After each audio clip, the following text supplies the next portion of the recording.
your source for everything paranormal. Para X. The views expressed and the opinions given by the individual host and their guests do not necessarily reflect those of Para X, its affiliates, or its sponsors.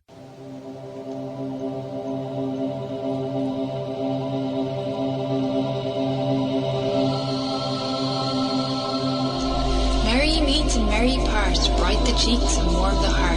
For tread the circle thrice about, to keep unwelcome spirits out. Bide within the law you must, in perfect love and perfect trust. Mind the threefold laws you should, 3 times bad and 3 times good.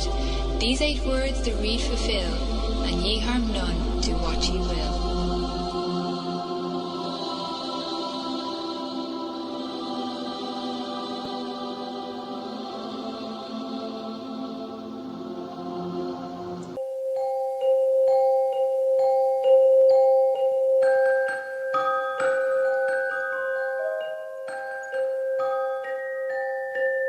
Welcome to Stirring the Cauldron on the Para X Radio Network. And now, here's your host, Marla Brooks. Hey, merry meet everybody, and welcome. Now, my guest tonight is Michelle Welch, and she's here to talk about her new book, Spirits Unveiled.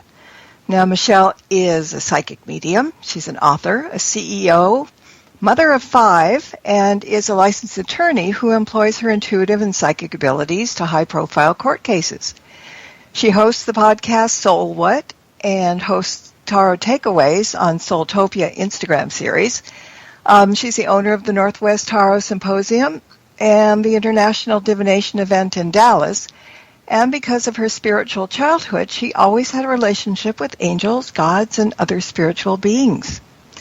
Now, Spirits Unveiled gives readers a fresh perspective on angels, guides, ghosts, and more. And Michelle, welcome to the show. Thank you so much for having me. I'm glad to be here. I am too. I'm glad you're here. Thank you. You know, I just have to say that, you know, all the things that I mentioned, how many hats you wear on a daily basis, how do you manage all that you do? Because from what I see, you do it all well.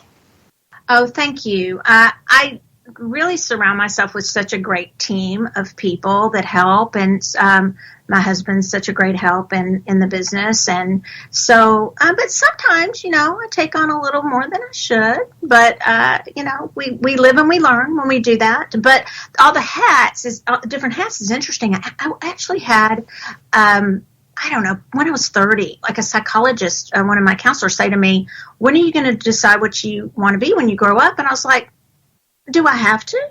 And, you know, I'm like, what, who says I have to? And I've kind of had that mentality ever since. It's like, if it's working for me, I'm going to do it. And if it's not, you know, over time, then it may need to be let go. Mm-hmm. Yeah. And before I forget, also, I want to remind people in the chat room to feel free to ask questions or share comments. And if you're listening live outside the chat room, you can come and join us at paraxradionetwork.com. Just got to put that bit of business in. Right. So, Michelle, you cover pretty much all bases of the spirit world, I mean, including ancestors. And since Samhain is just around the corner, it's time to kind of open up to the world on the other side of the veil and not only acknowledge our ancestors, but listen to the wisdom that they share for us. So have you been aware of spirits all your life, or did you just have some kind of an experience that kind of opened your eyes to that realm? It's all my life. In fact, it's really interesting because a lot of times we'll hear how we forget, or it's entrained out of us, or that was just your invisible friend, you're just making it up. All my life, I have had a relationship with the spirits around me. Now, and I will say, when I was younger, it wasn't as pleasant because my parents were very religious, they're wonderful people, but they didn't give me the guidance in what I was seeing. So I was seeing something maybe different than what they were saying that I would be seeing, you know. So it's really been all my life as far as either sensing, physically seeing with the physical eyes, or seeing with the mind's eye, different types of spirits. And for me, I just thought it was normal. but found out real quickly it wasn't, and learned to keep my mouth shut about it pretty young. Yep, that epiphany just happens, and it's like, oh boy, all right, nobody else thinks that. Okay, good. Exactly. But that makes us who we are, so that's a better thing. Anyway, the book, it explores all types of spirits. You know, when people are looking at the cover, they might say spirits. Okay, ghosts. But no, you've got angels, you've got ancestors, you've got spirit guides, ascended masters, demons, animal spirits, elementals. I could keep going, but I'm not going to. Except that you also talk about extraterrestrials. Now, you've classified extraterrestrials as multi-dimensional beings. Now, I've heard people say that Bigfoot is in that category, you know, in the crypto category. But it got me thinking, I mean, yeah, they very well could be, but then I was thinking about human beings being multidimensional because at first I couldn't figure out why I would think that, but then I remember you see those pictures that are 100 years old, and then there's somebody holding a cell phone in the picture, and it doesn't look like it's faked. But, you know, so maybe we are multidimensional as well. What do you think? I think that's a great insight. I totally agree with you. I think that spirits are living, non-living. I go back to my first book, The Magic of Connection. Everything is energy. Everything, energy never goes away. It just changes forms. So with the multidimensionals, I added those in because to me, that's spirit. And so, yes, I think humans, totally, we're spirits.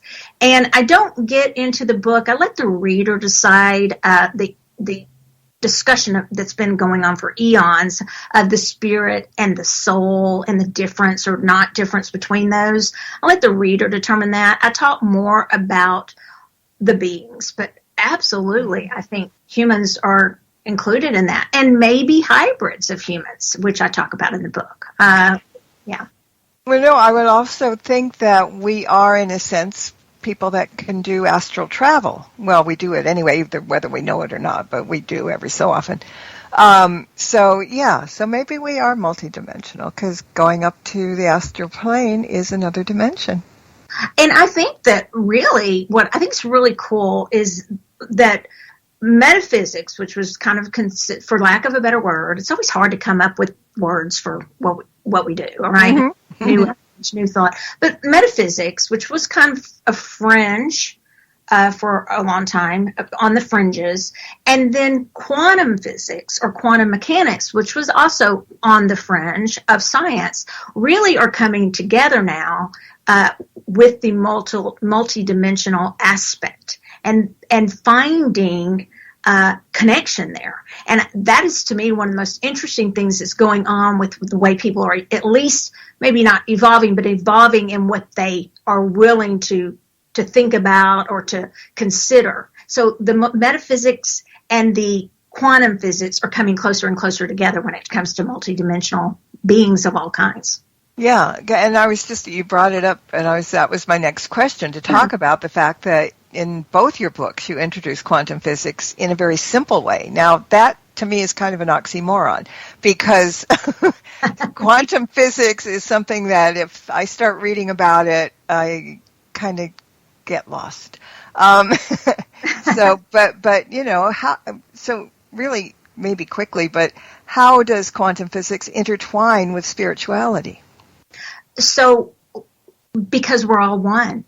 And so the entanglement theory of quantum physics, which is just picture that, it's really kind of the Matrix movie, but just picture this, this spider web of everything being connected in some way.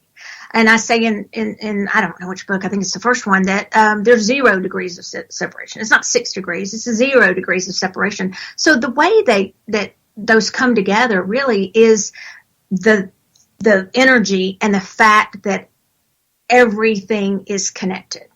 Mm-hmm. And the scientists now will believe that. They'll say that. They may not believe everything I put in my books, right? But there's one actually he's apparently on a cooking show now. I don't watch the cooking shows that much, but he's really funny, and his name's his Yoruba name is Akeem Oluche, and he is a quantum physicist, quantum mechanics, and he went to Stanford. Has the most interesting story, has a book out, and I talked to him, and I said, do you believe in some of this stuff that I say? And he says, I don't believe in everything you say, but absolutely, metaphysics and quantum mechanics and quantum physics are coming closer together in what they believe, and it's really, really interesting to watch. Wow, yeah.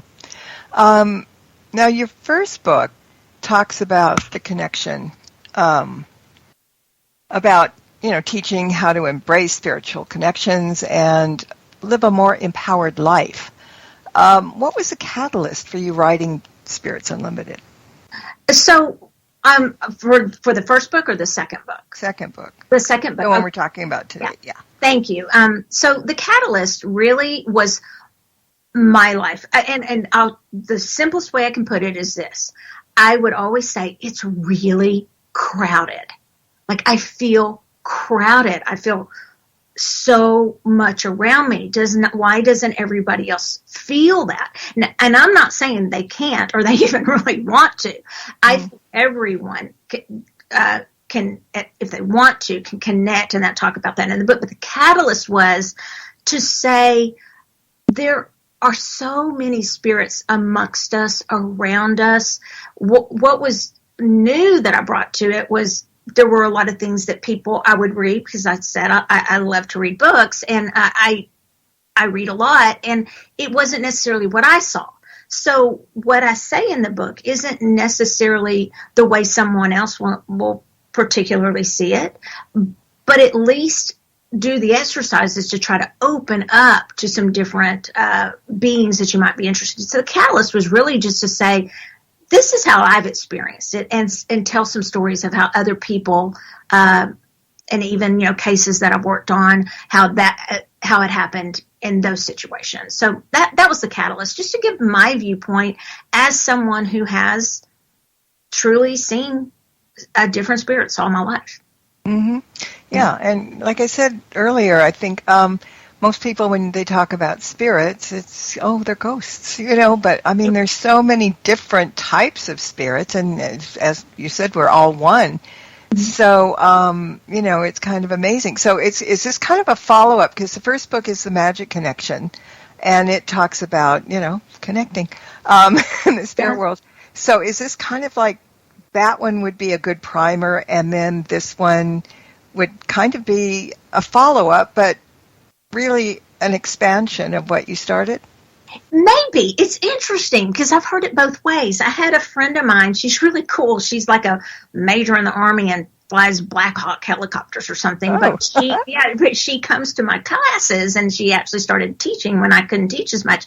And she's mentioned to me, she said, Michelle, it seems like you wrote them backwards. The one I'm working right now is how you put a playbook for your own psychic connection, how each person connects differently, because people get frustrated. They don't all connect in the same way. One person may hear somebody going, I see a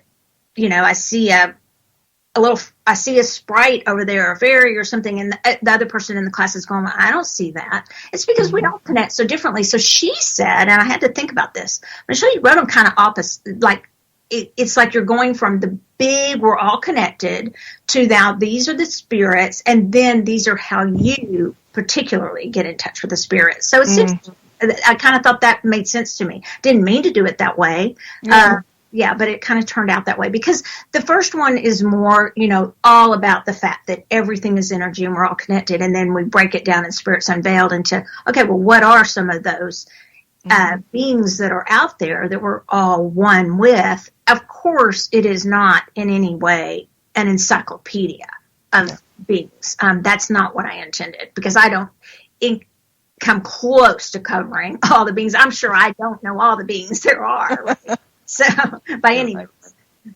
Yeah, okay. Well, I just, as I was thinking about it, the two are intertwined in some way. So whether it's the way your friend said or the way I'm saying it, it's both books need to be. Yeah, people need to read both books. All right. So You said sometimes that the intense interactions with spirits have nearly destroyed your life, and at other times they saved it. But over time, you learn to collaborate with all types of spirits by tuning into their unique frequencies. And each chapter is a particular kind of spirit, and it provides an example of like how to sense a presence, methods for identifying and connecting with it, and strategies for setting up boundaries, which is really important. But let's talk about frequencies, and how do we determine which frequency belongs to which kind of spirit, and how do we tune in, so to speak? So when I was writing the book, what I kind of went on a rabbit trail, like a tangent got off, in the writing. That happens with me. And so that's all kind of in the appendix, right? So like, planes, dimensions, those sorts of things. Are we really using the right terms? And I was like, oh, wow, I'm going way down. I mean, this is never going to get written. And so what I started thinking is really, if we're all connected, and we're talking about all these different beings, we know that everything has a vibration, and that vibration goes at a certain rate, right? It oscillates and moves at a certain rate. So that's a frequency. Right. So I stumbled upon this book about solfeggio frequencies. And I ordered it, and my husband was funny. Roger's like, oh, wow, another one where we're going to spend more writing a book than so I can just buy more books, right? And but solfeggio frequencies we think about like ohm and all the sounds, but the solfeggio frequencies will really connect us to different beings. And I personally tried to say in the book, these are the ones for me that it could connect me to. They also like get them off of YouTube or get them. There's actually an app for your phone. They may say it's for anxiety or something else, but for me, I'd go, okay, this one feels like it's more maybe the angelic realms. This one feels like it's more the elemental realms. And but other people could try it, and it may be different for everybody else. But I really feel like and one of the interesting things about the solfeggio frequencies is they were banned by the Catholic Church for quite some time, and then they were, because they really do connect you to these different frequencies. What I would recommend for people that are really interested in trying, and I really would say try it. Try to connect to these frequencies. I don't care as much for the ones that they put music, they overlay music over the top of the tones. I would just do the tones. But if you can't handle that, then, because it might agitate somebody or whatever and they don't like it, then go ahead and do the ones where they overlay music. But I like them where it's just purely the tone of the frequency. And then in the book, I'll tell you, the numbers that connect with certain beings. But just because I say it's going to connect you with a certain being, you may find that it connects. Everyone listening might find that it connects them with something else. Their experience may be different, but they sure did open up a lot for me. Yeah. I hope I answered your question on that one. No, you did. But, I'm thinking about that as you're talking, and we're talking about connecting with certain beings. Now, sometimes we connect without knowing it. Sometimes we look for some or call for some. It's I don't know. I think a lot of people interact with them without even knowing it every day. Absolutely. But so it's one of those things that, like, okay, so let's say I want to connect with a sprite. And so do I go and look for that frequency for that kind of being, or or if I'm wanting to call in anybody else, any other things, if you're asking for something in particular, how do we know which frequency to use to call them in? So start with the book, my book, The Spirits Unveiled, and start literally, it's on page 19. And I walk you through them. I'll say, this one's best for angels. This one's best for elementals. This one's best for, and then listen to that tone. Now, is that the only way we can connect with get to that frequency. No, I mean, there's other ways we can connect, and I give a lot of exercises. But if you really just want to start with, specifically, I want to connect. I really feel like, I'll give an example. I really, you hear so many people who are so wonderful at connecting with nature. Mm-hmm. And I felt for a long time, I like nature, but I didn't feel like I really connected with the beings of nature. I'm not talking about animals. I'm talking about like trees, mountains, hills. They didn't speak to me like other people. And I was like, I want that experience.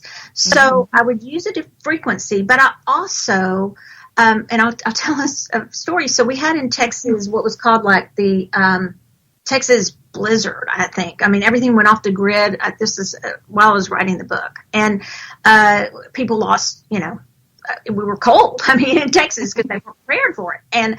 And so I kept talking to this tree, which that's never been a real experience for me. Other people, I'm like, oh, wow, I love how they connect so much to nature and to trees and to flowers. And so I kept talking to this tree. And it was outside my balcony.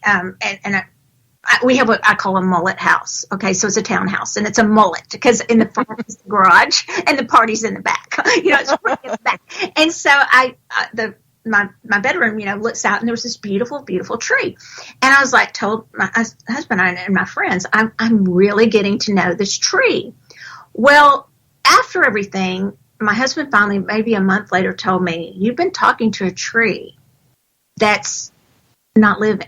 It had passed. I mean, during the cold spell, that tree is not, we'll just be blunt, not alive anymore.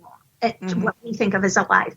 And I was like, oh, go figure. I get the one time I talk to a tree, it's one that's passed, But I was, and that tree, he got some of the branches and it's still on the balcony, and I still talk to that tree. And so I guess with that story, what it's kind of saying is, even if you think you can't connect with something, try different ways. And it might come from the most unlikely of places, because just because I've connected to, maybe things that I've seen since I was little, that was an experience that I really had never had. And I took it, I just kept talking to that tree, and and when I found out, I was like, I don't care. I still want that branch up there. And it wasn't just through listening to frequencies. It was because I made myself open to the fact that, why don't I just try talking to this tree, even though I'm not feeling anything. So I think that's really important for people, I know that it's really frustrating with some people when somebody says, well, they talk to spirits, or they talk to this or that, or they can get in touch with their ancestors, and they don't feel like they can. And so that's why I give that example, because I was totally that way. I was like, I don't feel like I can get in touch with nature like other people. And that little incident has turned it around for me. And we can. Yeah. And, okay, so each chapter is broken down into all aspects of the particular spirit. I mean, you begin with an introduction to the specific spirit, then there's connecting, the flip side, identifying, honoring, demystifying, tons of stuff for each spirit. And there's an amazing amount of information, and I'm just saying this because we could do a whole show on just one of those chapters. That's how informative it is. So I just wanted to throw that out there. Thank you. And I broke it down that way because I feel like that, somebody might want to read just the demystifying.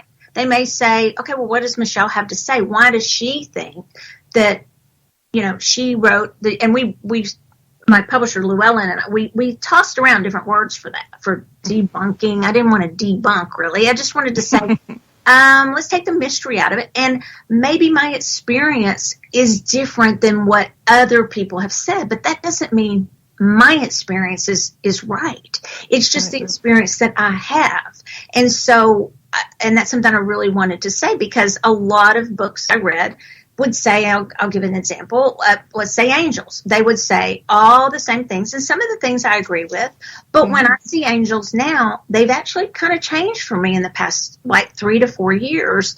I don't always see them with wings. And they have more of a little bit of a, really, to be honest, an extraterrestrial feel, an otherworldly. They don't look so human to me. And so I really started thinking about that, and I thought, well, perhaps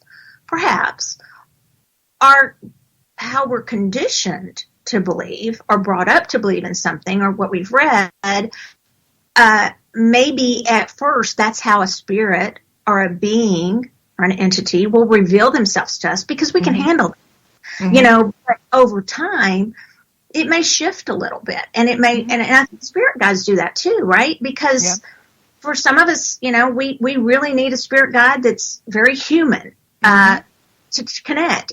But it doesn't mean that someone else is more advanced just because they may connect to, an electric ball of, energy. That doesn't mean that. It's just different. And so that's why I put the demystifying. I think that's the final word we use, because I really wanted people to know that it's really your personal experience. Yeah. And I loved that word, demystifying. So I got a chat room question, and it goes back to being human dimensional. She said, if so, are all humans multidimensional, and how come we're not aware of it, or how do we realize we are? It's a great question. I personally, I love that you raised it. Marla, I don't think I even talked about that in the book, so we need a addendum to the book with with what you said, but I think that we probably are all multidimensional. The more we're learning about all the dimensions, I would dare say we're probably all multidimensional. Why don't we know about it? I think there's a lot of things. People will say this thing that we incarnate and we forget certain things. I'm not sure if that's always true. Maybe it is, maybe it isn't. It's said a lot. It's repeated a lot. A lot of people believe that. But that could be the reason we don't know, because we're incarnating and they're just letting us, we're learning different things, on this place, boot camp. I call it boot camp Earth. And I think the last part of what she says is, why don't we know? And what was the last third thing? It was how do we know? Or how do we realize that we are? Okay. That was it. So I think just becoming aware. I mean, literally, just for me, I started questioning everything. Not to be a contrarian, although some people might think that. But the lawyer in me, a little bit contrarian. But you always look at both sides of everything. If you want to be a good lawyer, you look at your side and you look at the opponent's side. If you really want to be good at what you do. Okay. And so after 35 years of it, I've kind of learned that you just got to look at the other side too. And so maybe we just become open to the fact that we all are multidimensional. And once we give that a chance, we might realize it more. And that's the best answer I can give, because all through the book, I just say, be open. And I don't want to go into other questions or go on too long, but part of that is the fact that I think that people we're sort of been trained or taught, some of us, or at least I was, to cut certain things off, and I say in the book, engage before you sage. And what I mean by that is just a little tricky little saying, is just, give things a chance, before we dismiss them. But I'm not sure if that really answers the multidimensional thing, but the way I think of it is, and I go back to, and I'm no quantum physicist, believe me, I know that's hilarious, and channel, and I work with Raziel, who does a lot of, Archangel Raziel, who does a lot with those quantum physics, sacred geometry, and it's kind of funny because that is what I'm horrible at, okay? So I think that's who I work with, because it's I can't question, I can barely, do simple math. So I think that it's really just opening ourselves up to And if you're not interested in it, then this go round, maybe we're not supposed to, that's not something, but the person who asked the question, I would say, just open up, the thought to it. And I think it's really great. Why do we not know? There's a lot of stuff, we don't know. And a lot of us don't know that we have maybe past lives. We forget those things. Why? Maybe because of something we're supposed to learn this time. Maybe because we agreed to it. Or maybe because we just haven't had a book to make us think about it yet. Yeah, that's exactly right. All right, so we're going to take a quick break, and when we come back, we've got another question from the chat room, and I want to talk about spirit guides. So everybody stay put, and we will be back in about 2 minutes. There's more Stirring the Cauldron with Marla Brooks right after these important messages.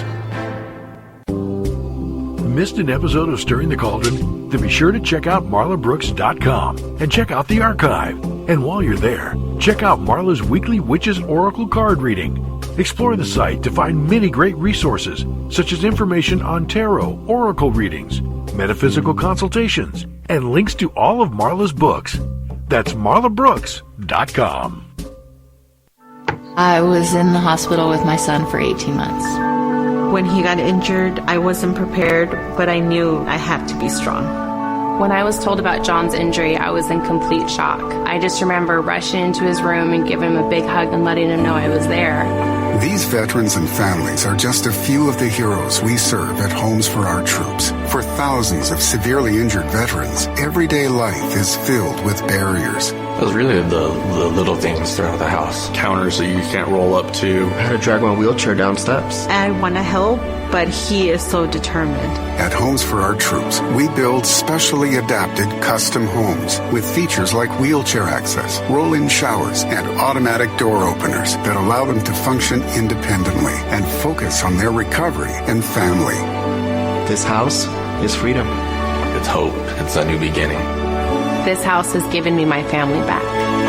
To learn more, visit hfotusa.org. Welcome back to Stirring the Cauldron. Once again, here's your host, Marla Brooks.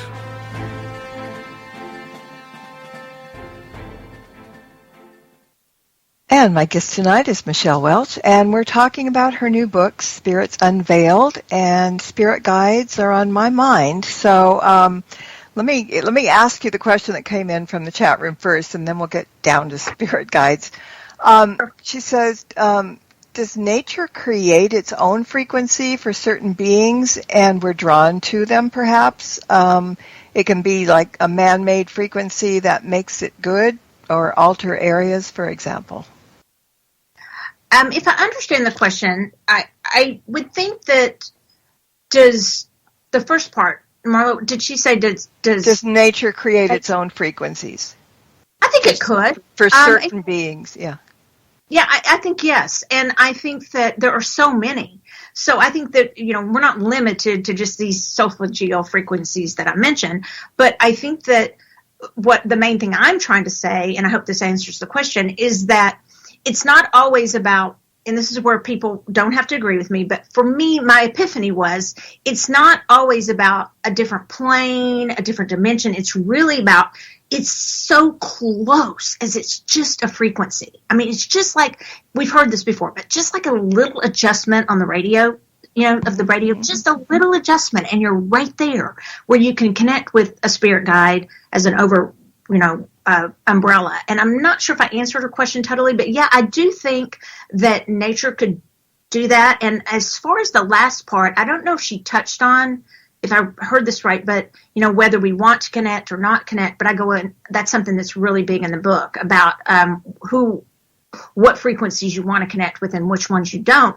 That's because a lot of, let's use elementals, for example, they may not have the same moral compass that we do. We have moral compasses, we have social mores, we have law, ethics, maybe if we're part of a group or something, there's ethics, and then we have laws. And just because humans think that this is how it should be, does not mean that an elemental will think this is how things should be. Mm-hmm. Now, which one's right? It begs the question. it begs the question, which one's right? So it doesn't really have to get into right and wrong for me. It gets into which one do I want in my cosmic dance of life right now? And is that something that's going to help me or not? I think I'm not totally answering her question, but yes, I do think nature has all kinds of frequencies. Mm-hmm. All right. So before, I was going to say this before the break, but I just want to mention also that in addition to having a chapter for each type of spirit, you also have info in the back of the book on chakras, auric fields, crystals for angels, planes, the plane of existence, and the clairs. And each chapter also has practices. Now let's just talk a little bit about the practices. Okay. There were a couple that jumped out at me, but the practices are basically exercises in a sense that refer to the each chapter. And one of the things that, let's talk about the Spirit Guide chapter, for example. When we open that up, there's a lot of information, but then there's something called the 11 Spirit Guide red flags. Mm-hmm. And, that I want to hear more about that, because when we think about spirit guides, we think about benevolent beings that have our best interest at heart, and they're going to take care of us, and that's probably true. But if there are 11 red flags, there might be something other than this love and light thing. So can you talk about that, please? Yes, thank you for asking that, because this was something that's really important to me to get across when you asked the catalyst for the book too. I was really exploring that on my own. I do believe in duality. I do believe in also polarity. They're a little bit different. I won't go into all of that to boring people, but so opposite ends of the spectrum. Mm-hmm. So that's why I talk about flip sides. But so when we're talking about spirit guides, I do believe that there's some spirit guides that you might not want to tangle with. So some of the examples I give is like, if they distract you from what you're wanting guidance for. Okay. So, because the way I think of spirit guides is let me say this first. I think of them, they are guides. So you think of like, I'm not great at bowling, so I'll put those bumpers up, so that roll the ball down there, it doesn't go in the gutter, right? So spirit guides, they guide you to what you're trying to get to. They guide you there. They guide you to whether that's something you're trying to achieve or source or whatever that is to you, a deity. They're guiding you, but they're not ruling you. Now, if a certain practice, I don't want to step on a certain religious or ritual practices where people do worship their guides. I'm not stepping on that, but I'm saying in general, guides are there to guide you. And you actually could eventually, in theory, not have a guide because you are connected straight to source. So you could go straight to your higher self. So they're getting you to your higher self, basically, or to source. So there might be some, if they're benevolent ones, in my opinion, there's also going to be malevolent ones. And so things like, if they just start all of a sudden, like, you should only listen to me. I'm the only one. It's almost like somebody abusive, right? I'm the only person you should listen to. I'm the only, and they make you feel bad about yourself. They're all of a sudden this spirit guide is cutting you down. That's a red flag. And, a guide that the biggest one is like, only listen to me. And I've heard guides say that to me before. I've actually had a teacher say that to me before. And I would run from that too. If I sat here on the show and told you my book is the only book you should listen to, then I wouldn't buy it. But I don't say that, because what I believe is that a guide, just like anything that you would want to invite in your life, is guiding you. They're not expecting you to worship them. They're necessarily, unless my caveat before. And also, if they make you feel uncomfortable in any way, it just doesn't feel right. That's a red flag. If they drain you of your energy, that could be. So those are some of the examples. But I'd say one of the big ones, you just think of the things that you would want to run from in a relationship.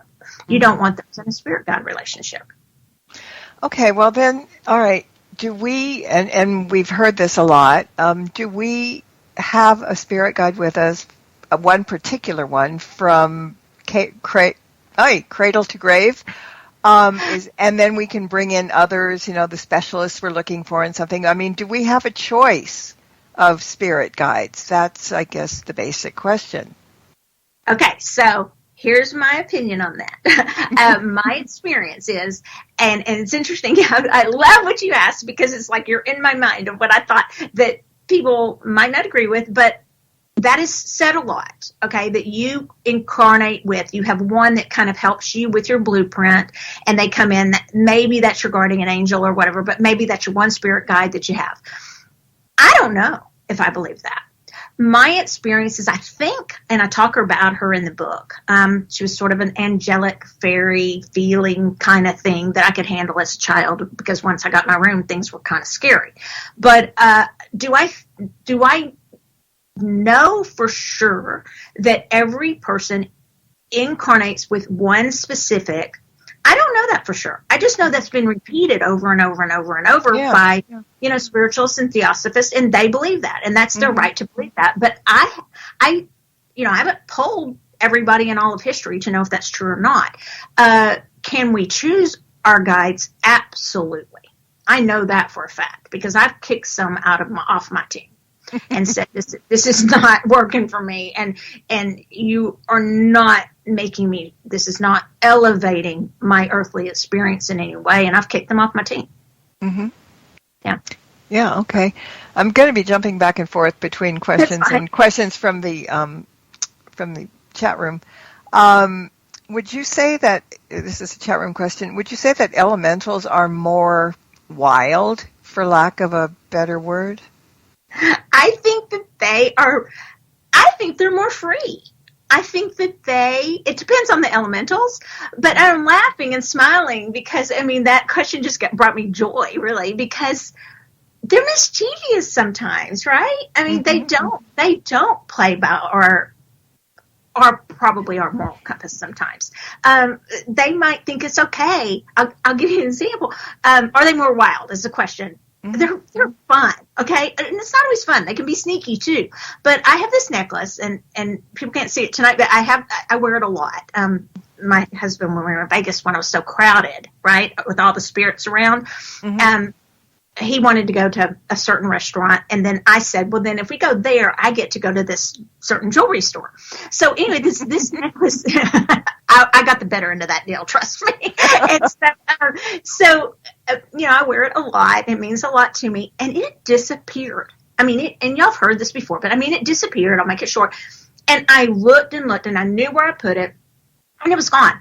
And it was definitely a little, to me, she's just a little fairy. My husband's seen her too. She just is sneaky and mischievous and having fun and giggling. It's not eerie. It's not creepy. But she steals things. And so I asked her to please put it back. This meant a lot to me. Please put it back. And I have witnesses of people who are my friends that were like, it's not there. And then all of a sudden one day it was there. So the answer is, are they more wild? I think they just have a different moral compass than us. So if they want something, they may take it. If they want to do something mischievous, they may do it. And it's what I was talking about earlier. So I do think they have a little more fun, maybe, and don't hold themselves to standards that we think we sometimes have to hold ourselves. There you go. I think it's a great question, though. I love it because it's true. They're little wild beings, and fun. It's kind of, most of the time they can kind of be sometimes a little mean too, but usually they're fun. Yeah. All right. So we talked about the 11 red flags and what that's all about, but you also give the reader 11 examples of spirit guides and 11 examples of frequency to identify spirits, and many of the practices throughout the book start with the number 11. What's the significance of number 11? I just think that it just started, and it's not something that I'd had before. In fact, I've studied numerology, I've studied numbers, angel numbers, but it is a master number. It's a very powerful number. And so that's why. And it just started, I kept doing it. I'm being interviewed by somebody about angel numbers. I don't even know if it's an angel number. I just think it's a powerful number. And you know how we'll just look at the clock and it'll be like 1111 or, you know, it felt like a very powerful number to me. I like this master number that actually was going to help us connect more with these beings that we're trying to connect with. Just a higher, not that they're always a higher, I don't really want to say higher vibration, just a different frequency. So that's why. Thanks for noticing. Yeah. So I was like, yeah, where's that 11 coming from? Yeah. I was like, okay, should I know this already, or should I just going to go ahead and ask? All right. So there are both benevolent and malevolent spirits out there, and we know that sometimes we might inadvertently run into some that are not who they claim to be, you know, the tricksters. Some of those are just mischievous, and some could be dangerous. So what would you tell someone who's just beginning to work with spirit, how to recognize and stay out of harm's way? And such an important question, because I don't want to be dismissive of the dangerous ones. So if just starting out, I would say this. First of all, if it's obvious, okay, if you just get that gut feeling, and that doesn't mean you have to be the best psychic in the world. You just have a feeling, you know, I don't want to play with that.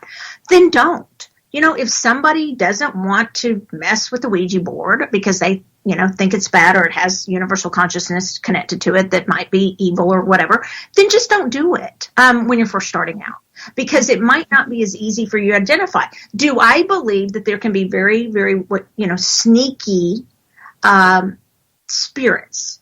I do. And so that is scary. So what I recommend for anybody starting out is that's when our tools of protection are very important. Whether and it's whatever you like. If you like visualization, if you like crystals, you know, like black tourmaline, whatever it is you like, you know, sage, that's ethically, you know, sourced and things like that, then that's when I really would. But does that sounds like just like what everybody says, but it's because it's true.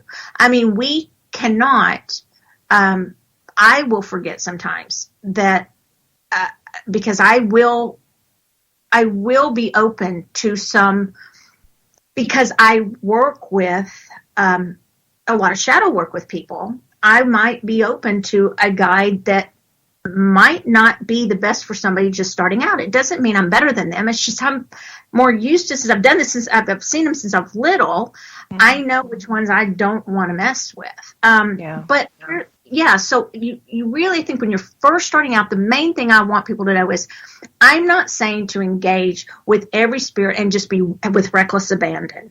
I am saying, though, that there are some that we may consider a low vibration, because those terms get used a lot, high and low, and you raise your frequency by doing this and that we are not, it's whose scale are we looking at? Like I mentioned earlier, I mean, who decides who's right?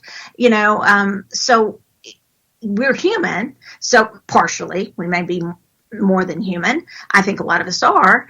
And, but we have to see, is it in alignment with us? And yes, that is harder. And I would get someone to help mentor you if you're really going to, you know, explore some spirits that maybe don't feel as comfortable to you. If, for instance, I say, there are ghosts, there are disincarnates, those are spirits too. And do we always have to just get rid of them? They may be there to give us a message. Maybe we need to help them. Maybe they have a message to give to us. But if we're brand new, I would say, you know, maybe call a mentor, call a teacher, talk to someone, read the book, and use your protection, because it is very important. And I don't ever want to be dismissive of that when I say that we can meet all the beings, and there are times maybe we can use them. I don't mean to say use them, but work with them and collaborate with them. But there's other times when, you know what, we are not in a place to do that. We're not in a healthy place to do that, and we shouldn't do it. Even no matter, I'll tell you, there's times I'm not in a healthy place to do that, even though I've known them since I was little. Yeah, well, that happens. Yeah. You encourage interaction with spirits, and I honestly think that we all do, whether we know it or not. Some talk to their guides on a regular basis, connect with others for specific purposes, and that's all pretty normal for me and probably the majority of people that are listening to this podcast. But there are those who want to try and connect with demons or the devil himself or, whatever, just to show how brave they are. Now, what do you say to people like that? Well, I say that's reckless. I wouldn't want to do anything to show how brave I am. I think that, do I talk about the flip side? Yes. Do I talk about there might be a time when, when there could be a time when it's not to show how brave you are. We know, probably everybody listening to this podcast because knows that there are people who just, they want that kind of darker thing, that darker, they'll come to like an intuitive class and I'm not judging. I'll just know right away. That's what they're into. That's what they're interested in. Now, I'm not judging that that's wrong. I'm just saying it can be dangerous because you can get sick. You can hurt yourself. And the thing to remember is they are not just these imagined beings. They are real.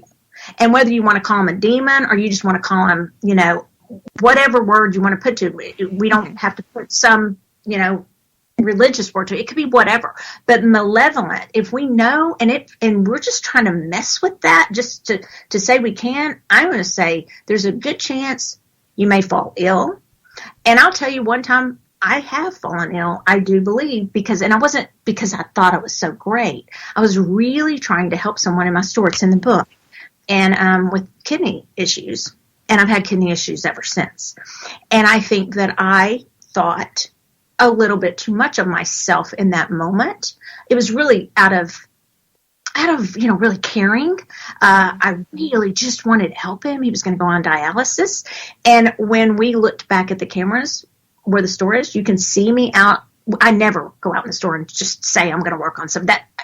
That is not unethical, to just start working on somebody in the middle of the store. I don't do that. I don't walk up to people and give them readings without asking. But this I did. I broke my own rules. And I was like, hey, what do you want? He's like, I want a crystal for dialysis.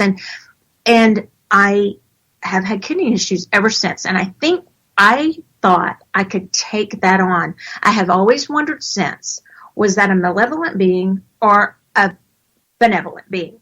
I've reached the conclusion maybe malevolent, and it was to teach, and I learned a very serious lesson of what you just asked about, to keep my ego in check.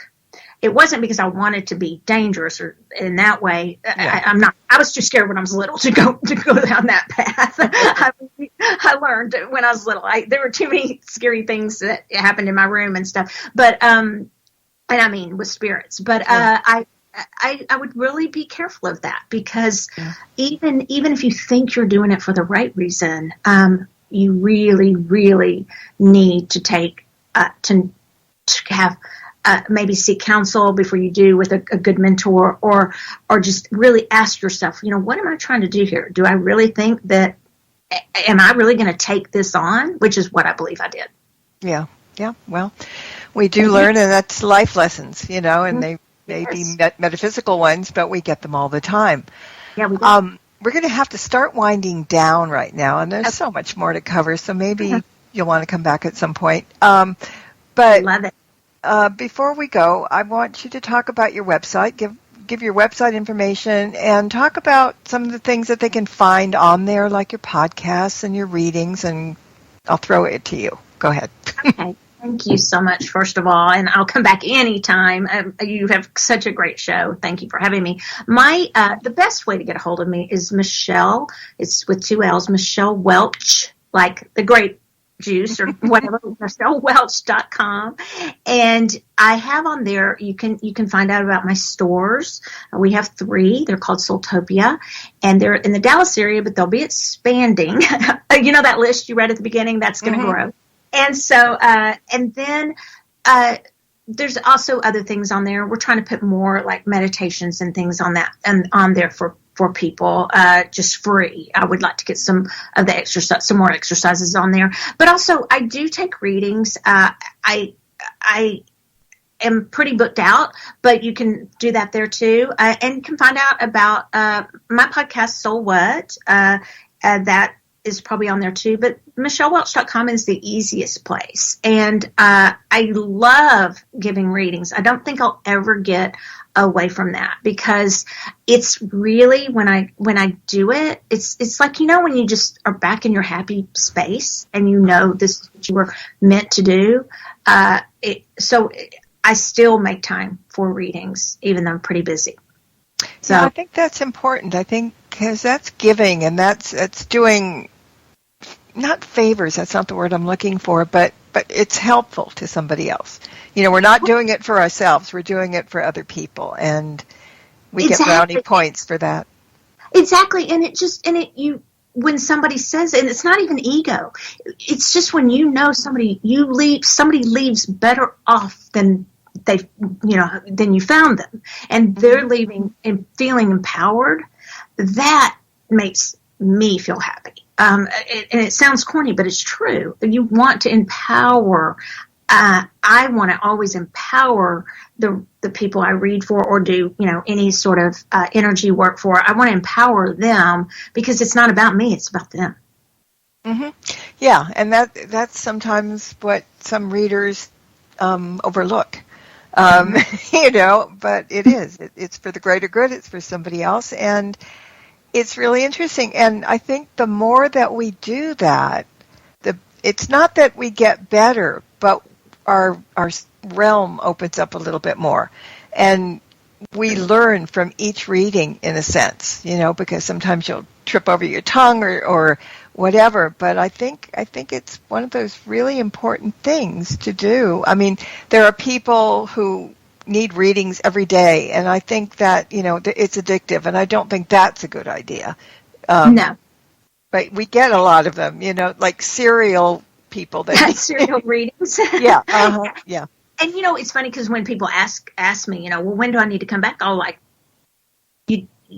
I can't tell you when you need to come back. I mean, it might be a year from now. But, and I also, just for everybody listening, when I read for people, if somebody just has like a follow-up, one little follow-up text or something, I take those too, because I care about the people I read for. And now that I don't have the chance to read for as many, we have a lot of readers at Soultopia that go through, I do want to say this, they go through 25 hours of ethical training at my store. That is more continuing education. It's not just ethics, but continuing education. That is more continuing education than I have to be an attorney, which is 15. They have 25 hours of continuing education they have to do at Soultopia. So to be a reader, because I take the ethical portions so seriously. That's great. All right. Well, we are going to run, and I want to thank you very much for being here tonight. I think we've barely scratched the surface of the book, but I think I'm also going to recommend it that anybody interested in the topic should really have this book in their bookcase. So that being said, let's thank everybody for listening in. And until next time, everybody, blessed be and merry meet again. Thank you for tuning in to this episode of Stirring the Cauldron with Marla Brooks. Please join us again next week at the same time for another great guest and more cauldron stirring. Any rebroadcast or other use of this program without explicit permission is strictly prohibited. Copyright 2024. The Mysterioso March by Kevin MacLeod is licensed through Incompetech.com.